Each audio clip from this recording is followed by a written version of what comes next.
Northanger Abbey by Jane Austen, Volume 1, Chapter 7. Half a minute conducted them through the pump yard to the archway, opposite Union Passage, but here they were stopped. Everybody acquainted with Bath may remember the difficulties of crossing Cheap Street at this point. It is indeed a street of so impertinent a nature, so unfortunately connected with the great London and Oxford roads, and the principal inn of the city, that a day never passes in which parties of ladies, however important their business, whether in quest of pastry, millinery, or even, as in the present case, of young men, are not detained on one side or other by carriages, horsemen, or carts. This evil had been felt and lamented, at least 3 times a day, by Isabella since her residence in Bath, and she was now fated to feel and lament it once more, for at the very moment of coming opposite to Union Passage, and within view of the 2 gentlemen who were proceeding through the crowds, and threading the gutters of that interesting alley, they were prevented crossing by the approach of a gig, driven along on bad pavement by a most knowing-looking coachman, with all the vehemence that could most fitly endanger the lives of himself, his companion, and his horse. "Oh, these odious gigs!" said Isabella, looking up. "How I detest them!" But this detestation, though so just, was of short duration, for she looked again and exclaimed, "Delightful! Mr. Moreland and my brother!" "Good heaven! 'Tis James," was uttered at the same moment by Catherine, and, on catching the young men's eyes, the horse was immediately checked with a violence which almost threw him on his haunches, and the servant having now scampered up, the gentleman jumped out, and the equipage was delivered to his care. Catherine, by whom this meeting was wholly unexpected, received her brother with the liveliest pleasure, and he, being of a very amiable disposition, and sincerely attached to her, gave every proof on his side of equal satisfaction, which he could have leisure to do, while the bright eyes of Miss Thorpe were incessantly challenging his notice. And to her his devoirs were speedily paid, with a mixture of joy and embarrassment which might have informed Catherine, had she been more expert in the development of other people's feelings, and less simply engrossed by her own, that her brother thought her friend quite as pretty as she could do herself. John Thorpe, who in the meantime had been giving orders about the horses, soon joined them, and from him she directly received the amends which were her due, for while he slightly and carelessly touched the hand of Isabella, on her he bestowed a whole scrape and half a short bow. He was a stout young man of middling height, who, with a plain face and ungraceful form, seemed fearful of being too handsome unless he wore the dress of a groom, and too much like a gentleman unless he were easy where he ought to be civil, and impudent where he might be allowed to be easy. He took out his watch. "How long do you think we have been running it from Tetbury, Miss Moreland?" "I do not know the distance." Her brother told her that it was 23 miles. 23, cried Thorpe. 25, if it is an inch. Moreland remonstrated, pleading the authority of road books, innkeepers, and milestones, but his friend disregarded them all. He had a surer test of distance. "I know it must be 25, said he, "by the time we have been doing it. It is now 1:30. We drove out of the inn yard at Tetbury as the town clock struck 11, and I defy any man in England to make my horse go less than 10 miles an hour in harness. That makes it exactly 25. "You have lost an hour," said Moreland. "It was only 10 o'clock when we came from Tetbury." 10 o'clock! It was 11, upon my soul. I counted every stroke. This brother of yours would persuade me out of my senses, Miss Moreland. Do but look at my horse. Did you ever see an animal so made for speed in your life?" The servant had just mounted the carriage and was driving off. "Such true blood! 3 hours and a half indeed, coming only 23 miles. Look at that creature, and suppose it possible if you can." "He does look very hot, to be sure." "Hot! He had not turned a hair till we came to Walcot Church. But look at his forehead, look at his loins, only see how he moves. That horse cannot go less than 10 miles an hour. Tie his legs and he will get on. What do you think of my gig, Miss Moreland? A neat one, is not it? Well hung, town-built. I have not had it a month. It was built for a Christchurch man, a friend of mine, a very good sort of fellow. He ran it a few weeks, till I believe it was convenient to have done with it. I happened just then to be looking out for some light thing of the kind, though I had pretty well determined on a curricle too. But I chanced to meet him on Magdalen Bridge as he was driving into Oxford last term. "Ah, Thorpe," said he, "do you happen to want such a little thing as this? It is a capital one of the kind, but I am cursed tired of it." "Oh, damn," said I. "I am your man. What do you ask? And how much do you think he did, Miss Moreland?" "I am sure I cannot guess at all." "Curricle hung, you see. Seat, trunk, sword case, splashing board, lamps, silver molding, all you see complete. The ironwork as good as new, or better. He asked 50 guineas. I closed with him directly, threw down the money, and the carriage was mine." "And I am sure," said Catherine, "I know so little of such things that I cannot judge whether it was cheap or dear." "Neither one nor t'other. I might have got it for less, I dare say, but I hate haggling, and poor Freeman wanted cash." "That was very good-natured of you," said Catherine, quite pleased. "Oh, damn it! When one has the means of doing a kind thing by a friend, I hate to be pitiful."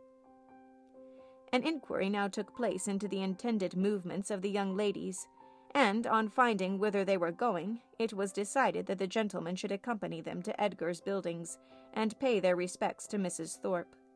James and Isabella led the way, and so well satisfied was the latter with her lot, so contentedly was she endeavoring to ensure a pleasant walk to him who brought the double recommendation of being her brother's friend, and her friend's brother. So pure and uncoquettish were her feelings, that though they overtook and passed the 2 offending young men in Milsom Street, she was so far from seeking to attract their notice that she looked back at them only 3 times. John Thorpe kept, of course, with Catherine, and after a few minutes' silence renewed the conversation about his gig. "You will find, however, Miss Moreland, it would be reckoned a cheap thing by some people, for I might have sold it for 10 guineas more the next day. Jackson of Oriel bid me 60 at once. Moreland was with me at the time." "Yes," said Moreland, who overheard this, "but you forget that your horse was included." "My horse? Oh, damn it! I would not sell my horse for 100. Are you fond of an open carriage, Miss Moreland?" "Yes, very. I have hardly ever an opportunity of being in one, but I am particularly fond of it." "I am glad of it. I will drive you out in mine every day." "Thank you," said Catherine in some distress, from a doubt of the propriety of accepting such an offer. "I will drive you up Lansdowne Hill tomorrow." "Thank you, but will not your horse want rest?" "Rest? He has only come 23 miles today. All nonsense. Nothing ruins horses so much as rest. Nothing knocks them up so soon. No, no, I shall exercise mine at the average of 4 hours every day while I am here." "Shall you indeed?" said Catherine very seriously. "That will be 40 miles a day." 40? Aye, 50 for what I care. Well, I will drive you up Lansdowne tomorrow. Mind, I am engaged." "How delightful that will be!" cried Isabella, turning round. "My dearest Catherine, I quite envy you. But I am afraid, brother, you will not have room for a third." "A third, indeed? No, no. I did not come to Bath to drive my sisters about. That would be a good joke, faith. Moreland must take care of you." This brought on a dialogue of civilities between the other 2, but Catherine heard neither the particulars nor the result. Her companion's discourse now sunk from its hitherto animated pitch to nothing more than a short decisive sentence of praise or condemnation on the face of every woman they met, and Catherine, after listening and agreeing as long as she could, with all the civility and deference of the youthful female mind, fearful of hazarding an opinion of its own in opposition to that of a self-assured man, especially where the beauty of her own sex is concerned, ventured at length to vary the subject by a question which had been long uppermost in her thoughts. It was, "Have you ever read Udolpho, Mr. Thorpe?" "Udolpho? Oh, Lord, not I. I never read novels. I have something else to do." Catherine, humbled and ashamed, was going to apologize for her question, but he prevented her by saying, "Novels are all so full of nonsense and stuff. There has not been a tolerably decent one come out since Tom Jones, except The Monk. I read that other day, but as for all the others, they are the stupidest things in creation." "I think you must like Udolpho, if you were to read it. It is so very interesting." "Not I, faith. No, if I read any, it shall be Mrs. Radcliffe's. Her novels are amusing enough. They are worth reading. Some fun and nature in them." "Udolpho was written by Mrs. Radcliffe," said Catherine with some hesitation, from the fear of mortifying him. "No, sure. Was it? Aye, I remember, so it was. I was thinking of that other stupid book, written by that woman they make such fuss about. She who married the French immigrant." "I suppose you mean Camilla?" "Yes, that's the book. Such unnatural stuff. An old man playing at seesaw. I took up the first volume once and looked it over, but I soon found it would not do. Indeed, I guessed what sort of stuff it must be before I saw it. As soon as I heard she had married an immigrant, I was sure I should never be able to get through it." "I have never read it." "You had no loss, I assure you. It is the horridest nonsense you can imagine. There is nothing in the world in it but an old man's playing at seesaw and learning Latin. Upon my soul, there is not." This critique, the justness of which was unfortunately lost on poor Catherine, brought them to the door of Mrs. Thorpe's lodgings, and the feelings of the discerning and unprejudiced reader of Camilla gave way to the feelings of the dutiful and affectionate son, as they met Mrs. Thorpe, who had decried them from above in the passage. "Ah, mother, how do you do?" said he, giving her a hearty shake of the hand. "Where did you get that quiz of a hat? It makes you look like an old witch. Here is Moreland and I come to stay a few days with you, so you must look out for a couple of good beds somewhere near." And this address seemed to satisfy all the fondest wishes of the mother's heart, for she received him with the most delighted and exulting affection. On his two younger sisters he then bestowed an equal portion of his fraternal tenderness, for he asked each of them how they did, and observed that they both looked very ugly. These manners did not please Catherine, but he was James's friend and Isabella's brother, and her judgment was further brought off by Isabella's assuring her, when they withdrew to see the new hat, that John thought her the most charming girl in the world, and by John's engaging her before they parted to dance with him that evening. Had she been older or vainer, such attacks might have done little, but where youth and diffidence are united, it requires uncommon steadiness of reason to resist the attraction of being called the most charming girl in the world, and of being so very early engaged as a partner. And the consequence was that when the two Morelands, after sitting an hour with the Thorpes, set off to walk together to Mr. Allen's, and James, as the door was closed on them, said, "Well, Catherine, how do you like my friend Thorpe?" Instead of answering as she probably would have done had there been no friendship and no flattery in the case, "I do not like him at all," she directly replied, "I like him very much. He seems very agreeable." "He is as good-natured a fellow as ever lived. A little of a rattle, but that will recommend him to your sex, I believe. And how do you like the rest of the family?" "Very, very much indeed. Isabella particularly." "I am very glad to hear you say so.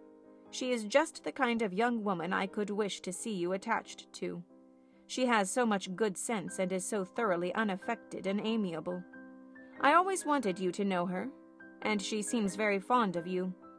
She said the highest things in your praise that could possibly be, and the praise of such a girl as Miss Thorpe even you, Catherine," taking her hand with affection, "may be proud of." "Indeed I am," she replied. "I love her exceedingly, and am delighted to find that you like her too. You hardly mentioned anything of her when you wrote to me after your visit there. Because I thought I should soon see you myself. I hope you will be a great deal together while you are in Bath.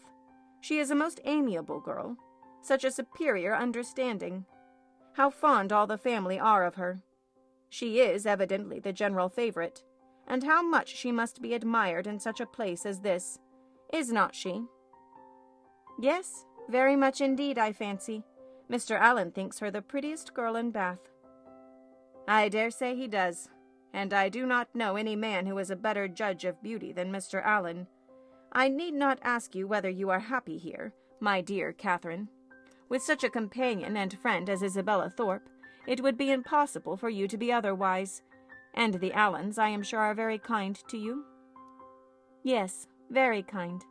I never was so happy before, and now you are come it will be more delightful than ever. How good it is of you to come so far on purpose to see me." James accepted this tribute of gratitude, and qualified his conscience for accepting it too, by saying with perfect sincerity, "Indeed, Catherine, I love you dearly." Inquiries and communications concerning brothers and sisters, the situation of some, the growth of the rest, and other family matters now passed between them, and continued, with only one small digression on James' part in praise of Miss Thorpe, till they reached Pulteney Street, where he was welcomed with great kindness by Mr. and Mrs. Allen, invited by the former to dine with them, and summoned by the latter to guess the price and weigh the merits of a new muff and tippet. A pre-engagement in Edgar's Buildings prevented his accepting the invitation of one friend, and obliged him to hurry away as soon as he had satisfied the demands of the other. The time of the two parties uniting in the octagon room being correctly adjusted, Catherine was then left to the luxury of a raised, restless, and frightened imagination over the pages of Udolpho, lost from all worldly concerns of dressing and dinner, incapable of soothing Mrs. Allen's fears on the delay of an unexpected dressmaker, and having only 1 minute and 60 to bestow even on the reflection of her own felicity in being already engaged for the evening.